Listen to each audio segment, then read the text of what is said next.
नमस्कार मित्रों, आपका स्वागत है हमारे इस चैनल परिचय पाठशाला पर।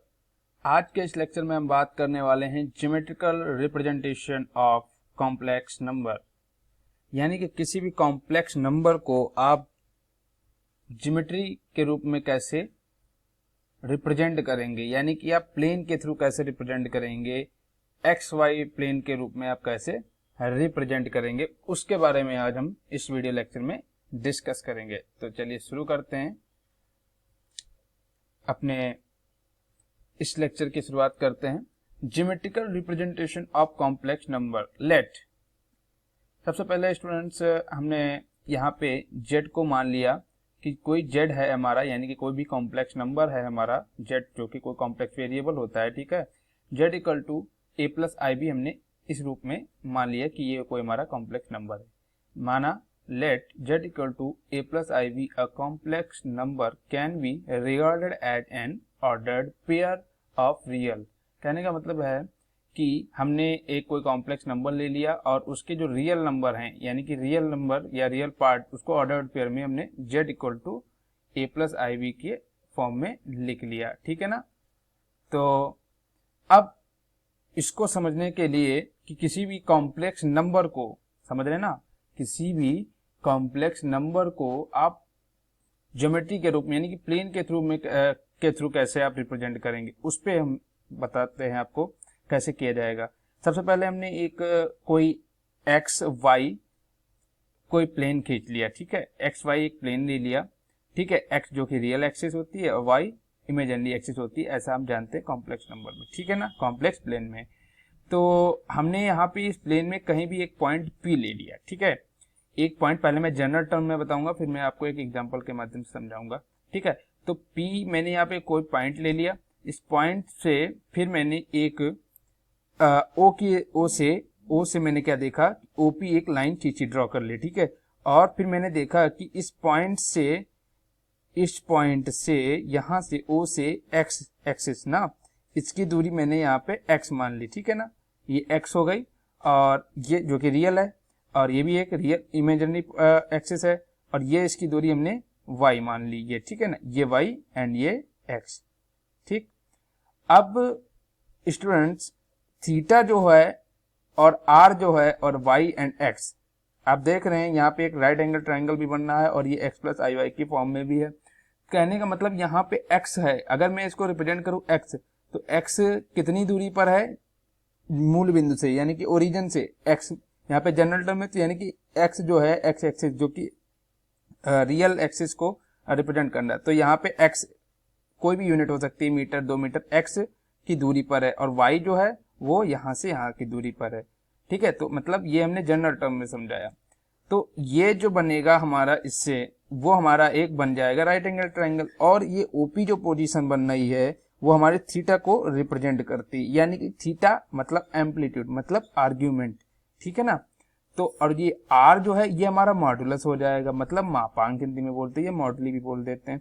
तो जो मॉडुलस जो होगा उसको r से रिप्रेजेंट करते हैं, और जो ये y है और ये x है, ये मेरी रियल नंबर को रिप्रेजेंट करता है जो उस कॉम्प्लेक्स नंबर में दिया है। यहाँ पर हमको x प्लस आई वाई दिया था, मैंने यहाँ पे a प्लस आई बी के रूप में लिखा था, तो आप यहाँ पर p equal to a plus i b भी लिख सकते हैं, लेकिन कोई मैटर नहीं करता क्योंकि ये हमें समझना है। तो a यहाँ पर क्या है, यानी कि रियल, यानी कि O से A जो है यहाँ पे A हो जाएगा, फिर यहाँ पे B हो जाएगा, जो कि A रियल हो जाएगा, B इमेजिनरी हो जाएगा। तो मूल बिंदु से A की दूरी हमारी A हो जाएगी, और आपकी इमेजिनरी x की दूरी B हो जाएगी। ठीक है ना। तो द डिस्टेंस, अब मैं समझाता हूँ आपको थ्योरी में। This form of Z suggest क्या करता है, that Z can be represented by a point P। मैंने इसको P से एक कोई पॉइंट ले लिया और P से एक रिप्रेजेंट कर दिया, जिसके कोऑर्डिनेट क्या है, A एंड B। यहाँ पे मैंने A एंड B ले लिया कोऑर्डिनेट। ठीक है ना, जो कि रियल होंगे A और B। ठीक है, ये A हो गया, इससे Y को मैंने यहाँ पे B लिख लिया, इससे A। ठीक है, जिसके कोऑर्डिनेट होंगे A और B, जो relative to the rectangular axis. ये जो कि आप रेक्टेंगुलर बन रहा है ना, और ये रेक्टेंगुलर एक्सिस के रूप में होगा। ठीक है, इससे x एक्सिस या b e axis, a axis या y एक्सिस। ठीक है, तो द एक्सिस ऑफ x या a आप कह लीजिए, द एक्सिस ऑफ एक्स यहाँ पे मैंने माना था, तो आप कंफ्यूज में तो नहीं हुई है, क्योंकि यहाँ पे एक्स प्लस आई वी के रूप में आप समझ लीजिए किसी भी कॉम्प्लेक्स नंबर को, या ए प्लस आई वी के रूप में। तो x is called the real axis, x हमारा रियल एक्सिस है जैसा कि मैंने बताया, और जो y है वो हमारा क्या है, इमेजिनरी एक्सिस। तो the distance of OP is modulus, और ये जो ओपी है वो हमारा मॉडुलस है, जो कि एंगल, ठीक है, OP modulus, and the angle जो है वो हमारा क्या है, एम्पलीट्यूड या आर्ग्यूमेंट कहलाएगा। अब एक बात यहाँ पे आपको बता दें मित्रों कि एम्पलीट्यूड और आर्ग्यूमेंट दोनों एक ही होते हैं। कहने का मतलब या आप इस थीटा को आप एम्पलीट्यूड कहें या आर्ग्यूमेंट कहें, यानी कि आप कह सकते हैं किसी भी एम्पलीट्यूड का दूसरा नाम क्या है, आर्ग्यूमेंट, या आप इस तरह से भी कह सकते हैं आर्ग्यूमेंट का दूसरा नाम एम्पलीट्यूड है। ठीक है, तो अब हम एक क्वेश्चन ले लेते हैं। जैसे मैंने कहा कि 1 + 3i है, ये कोई हमारा कॉम्प्लेक्स नंबर है, कॉम्प्लेक्स नंबर है। तो इस कॉम्प्लेक्स नंबर में हमने कहा ये जो होता है रियल पार्ट को रिप्रेजेंट करता है, ये इमेजिनरी पार्ट को होता है, ये हम जानते हैं, ठीक है, आरपी एंड आईपी। तो 1 और 3 जो कि रियल नंबर है। अब इसको मैं किसी भी कॉम्प्लेक्स प्लेन पे कैसे रिप्रेजेंट कैसे करेंगे, ठीक है।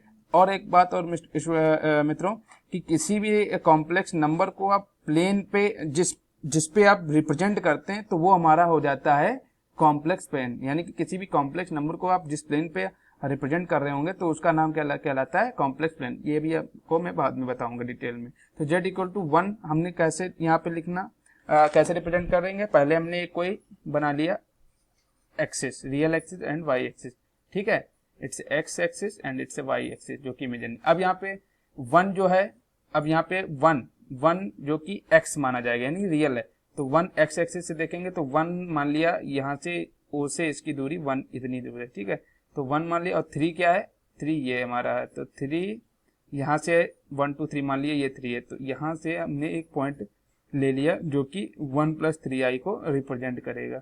अब मैं इसको चाहूँ तो यहाँ से फिगर भी ट्रेस कर सकता हूँ। तो ये हमारा आ गया इसका थीटा, ओपी थीटा हो गया जो कि एम्पलीट्यूड हो गया, और ये हमारा मॉडुलस हो जाएगा जो हम निकाल भी सकते हैं, और 1 और ये आपका 3 हो जाएगा, ये 1 हो जाएगा। यानी कि ये इधर वाला पार्ट यानी कि x वाला पार्ट या a वाला पार्ट रियल होता है, यानी कि x एक्सिस या e एक्सिस होता है, और ये वाला पार्ट y एक्सिस जो कि इमेजिनरी को बताता है। आप चाहें तो यहाँ से मॉडुलस भी निकाल सकते हैं। मॉडुलस क्या होता है, a² + b² या x² + y² अंडर रूट में होता है। तो 3 1 4 यानी कि 3 का स्क्वायर 9 एंड 1 का स्क्वायर 10, 1 और 9 + 1 √10। तो यहाँ पे मॉडुलस क्या आ जाएगा, √10 आएगा, ठीक है। और एम्पलीट्यूड भी आप यहाँ से निकाल लेंगे, और ये पोलर फॉर्म को कहीं ना कहीं रिप्रेजेंट करता है। मैं आपको अगले लेक्चर में r और थीटा को डिटेल में समझाऊंगा कैसे फाइंड करते हैं किसी भी कॉम्प्लेक्स नंबर का, लेकिन यहाँ पे सिर्फ बात हो रही है कि कैसे रिप्रेजेंट करना, तो बस यहाँ पे मैं इतना ही डिस्कस करूंगा।